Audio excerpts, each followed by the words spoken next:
Matthew chapter 5, verses 1 through 12, the Beatitudes. These are the verses that outline the qualities and conditions of those who are blessed in the eyes of God. Verses 1 through 2. And seeing the multitudes, he went up into a mountain, and when he was set, his disciples came unto him. And he opened his mouth and taught them, saying, so the interpretation there, Jesus sees the crowd, he ascends to a mountain. This is a traditional place of divine revelation, like Moses at Mount Sinai. So he begins to teach his disciples. He opens his mouth. So this also has a connotation of it's one way. This is not a discussion where the disciples are going back and forth. It is a one-way divine revelation. As far as symbolism, so the mountain represents spiritual elevation. Climbing it symbolizes ascending in consciousness. And Jesus opening his mouth, this is divine speech.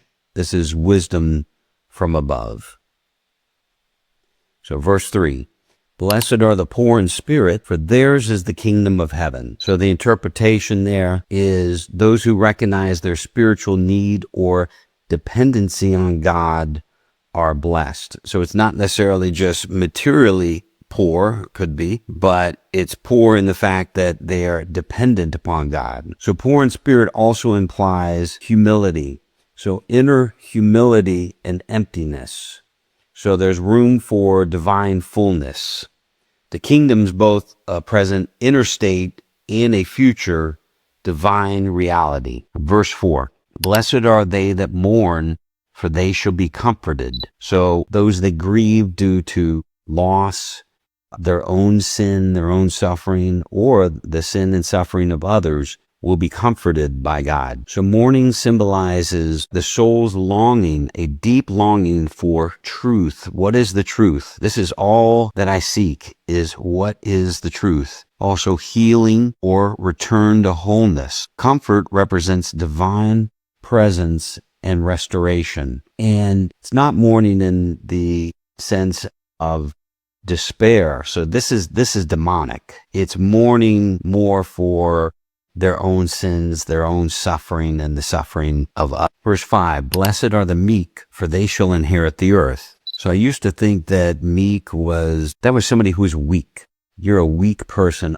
You're meek. Well, how could they inherit anything? But the reality is meek is people who are gentle, lowly in heart, and they have self-control. So Jesus said, be like me. I am gentle and lowly in heart. And meekness, it's not weakness. It's strength under guidance, under divine guidance. And inheriting the earth suggests harmony with creation and stewardship that's rooted in humility. Verse 6, blessed are they which do hunger and thirst for righteousness, for they shall be filled. So people who have an earnest desire for what is right, they're going to be satisfied. Righteousness is in alignment with divine order. The soul that hungers for truth will be nourished by divine wisdom and clarity. Verse 7, blessed are the merciful, for they shall obtain mercy. If you show compassion to others, God's going to show compassion to you. If you forgive others, you'll get forgiveness. You give mercy, you'll get mercy. You got to give it to get it. So mercy, it creates a spiritual flow of grace. By opening our hearts, we enter into the same flow that we want to receive. Verse 8, blessed are the pure in heart, for they shall see God. Those with a sincere, undivided hearts will perceive God. Purity of heart clears the inner eye, the third eye, the spiritual sight. So seeing God it's not just visual, it's awareness of divine presence everywhere. Verse 9, blessed are the peacemakers, for they shall be called the children of God. So those who reconcile, forgive, and bring harmony, they're acting like God's true children. To be a peacemaker is to unite opposites, inner and outer. It reflects the soul's divine nature as a harmonizer and healer. Verse 10, blessed are they which are persecuted for righteousness' sake, for theirs is the kingdom of heaven. But those who suffer for doing what's right are honored in God's realm.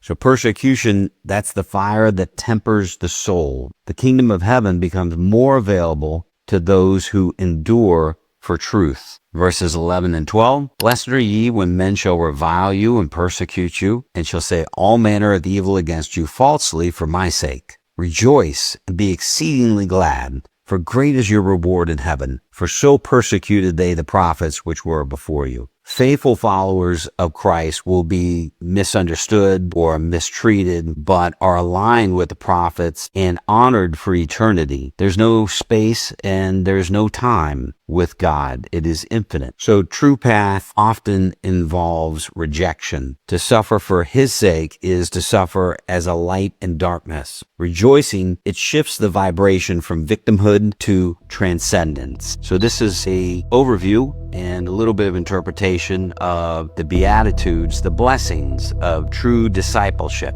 And may you stay blessed. God bless you. I love you guys. God loves you. And so do I. God bless. Until next time. See y'all.